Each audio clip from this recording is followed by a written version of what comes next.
Hi, I'm Rick Conlow. I'm glad you're here. We're going to talk about 3 characteristics of a winning attitude. Henry David Thoreau said this: most men lead lives of quiet desperation and go to the grave with the song still in them. I don't know about you. I don't want to have that happen to me. And there's too much potential in you for that to happen as well. So what do you want out of your life, your career? Would you want some career advancement? Most people we come across want that. They want to do better in their job. Most want some recognition for what they do, to feel be appreciated, to make a difference in what's going on. Who wouldn't want to make more money? Is that true for you? Absolutely. And then what about your family? You want to provide that quality of life for your family that maybe you only dreamed about. Now, when we talk about these characteristics, if we have the right attitude, it's been said, it's not your aptitude that determines your altitude, it's your attitude. It can make that kind of difference in what you do, because you do everything with a lift, with some inspiration, with some enthusiasm. Winning is a state of being. It's not a contest won or a goal achieved. It's how you look at life. You start from the position that I am a winner now. I don't have to prove anything to anybody. And quite frankly, scientists say that we use only 10% of our potential. You know, there's some debate about that.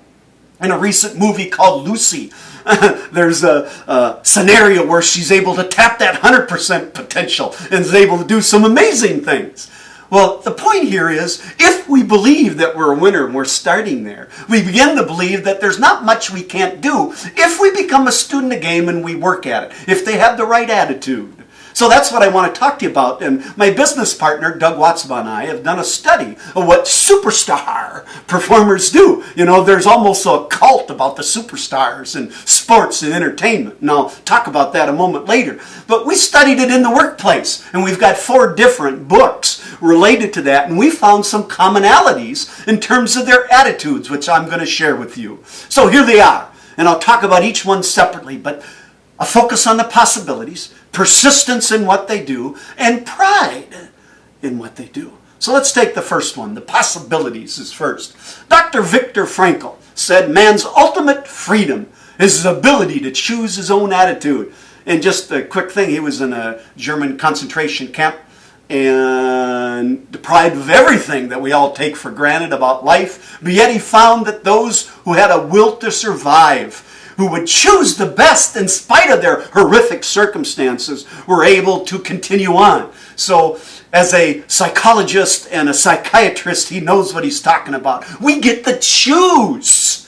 So if we're in despair, we have chosen that.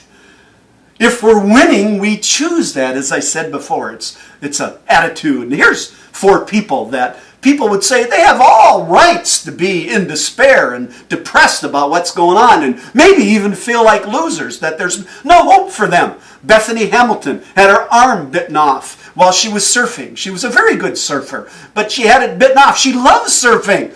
And now you would say, well, just quit, never going to surf again. Are you kidding me? She chose to win. In spite of the pain, in spite of the difficult, she went on to be a champion surfer with one arm. And you may say, well, big deal. Well, it's hard to get on the surfboard with one arm when you're in the water and the waves. She did it anyway because she made that decision, because that's what she loved. Nicholas McCarthy, one-handed pianist. He's a master. Look at his website sometime. In spite of only have one hand, he plays beautiful music. I have 2 hands. I can't play at all. Well, that has nothing to do with it. What has to do with it is his attitude about it. And he chose the possibilities. Cliff Young, 61-year-old pig farmer, decided to run an ultramarathon in Australia. No prior experience. And people tried to talk him out of it. But guess what? He ran it anyway, and he won. He beat the elite runners in the world. And at the end of the ultramarathon, people asked him, how'd you do it? And he said, I don't know, I just kept running. In other words, the other athletes at the end of a long day would sleep. He didn't. He kept running. He set records for what he was doing because he chose to. He just did it differently. And Diana Nyad, I have a brief story about her attempt to swim from Cuba to the United States. And I don't know if you knew this about Diana, but she failed miserably 4 times. And to be in the ocean with the waves and potential storms and sharks and jellyfish and, wow! Why would she try a fifth time after all that hardship and pain and failure? But she did anyway. She finished it on August 31st, 2013. She got it done. See, she believed in the possibilities. It's what she wanted to do. She was a winner. She didn't lose before. She just got better. You see what I'm talking about? There was this man at the Grand Canyon. A lot of us are like him. And he's watching this beautiful scenery, and the wind came across to get strong across the gaps in the canyon, and it blew him overboard, and he's falling, he's yelling, ah! And there's a branch sticking out of a cliff, and he grabs it, and he's swinging there back and forth. And he's yelling, help me, someone help me. And no one's around. And so he did what a lot of people do in desperation. He hollers out, God, save me. And he got an answer. God says, I'll save you, son, but I want you to do one thing for me first. The man says, anything. Thank you, God. Thank you. And God said, let go. The guy is hanging on. He looks around. He says, is there anybody else up there? See, a lot of us want to hang on to what's so familiar with us. We don't want to move from where we're at to the new potential, to the new possibility. We don't persist long enough to get it done. Abe Lincoln made this quote. President of the United States made this quote one time in his life. I am the most miserable man alive. Whether I'll make it, I do not know. You ever feel like that? You don't know if you're going to make it? Wow, that's a tough spot to be in. But we know from history he made it.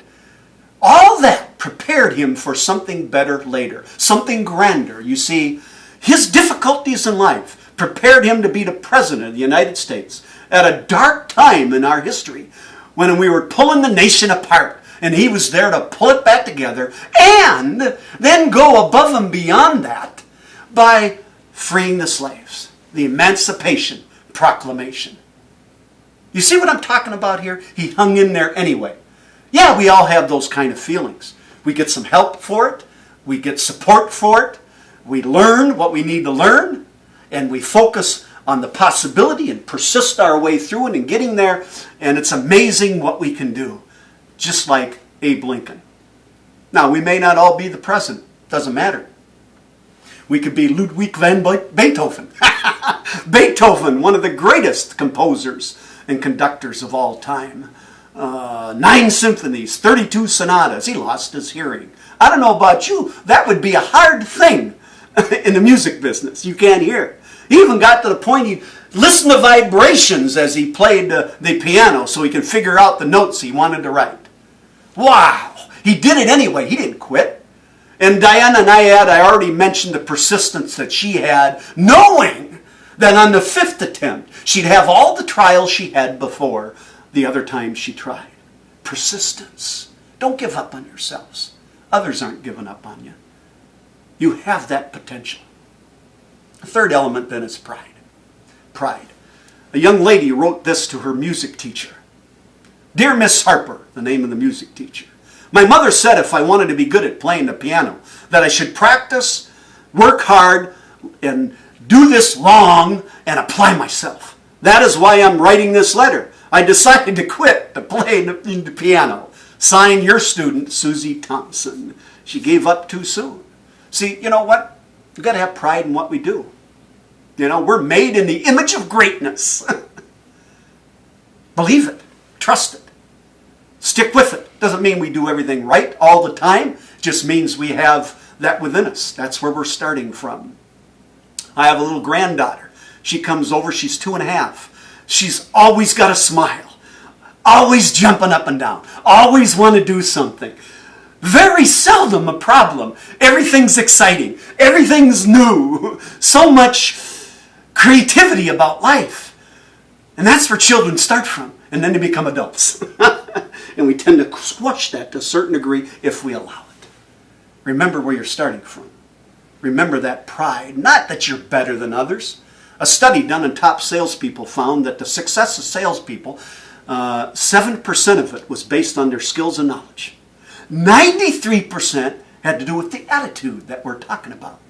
So our attitude about things, we can improve our attitude if we work at it. We read positive things. We focus on some goals. We do some training and education. We associate with positive and uplifting people. We get support and admit when we need help. Those kinds of things are about attitude, and that's what I've been talking about. And that's what superstars in sports and entertainment do. I've listed 3 here: Gretzky and Federer and Jordan. Wow! They didn't quit. They just kept at it. And even when they were at the top of their game, they kept working at getting better. And 2 books epitomize this: Outliers by Malcolm Gladwell and Talent is Overrated by Jeff Colvin. They both found that those people who excel in their careers, not just athletes or entertainers, but any walk of life, stick with it. They believe in the possibilities. They persist. They have pride in what they do. They don't use those words. Those are ours based on our study, but we use them to epitomize what we're doing. And then they just practice at their craft. That's what these gentlemen found in their research. Wow. William Henley said this: "Matters not how straight the gate, or marred with punishments the scroll. I am the master of my fate. I am the captain of my soul." If it is to be, it's been said, it's up to me, isn't it? I have this dream that soars on golden wings. I visualize your achievements and your legacy that sings. I do not know all about your persistent efforts to raise the bar. I only know that you can be the best, a superstar. Keep winning. Take care.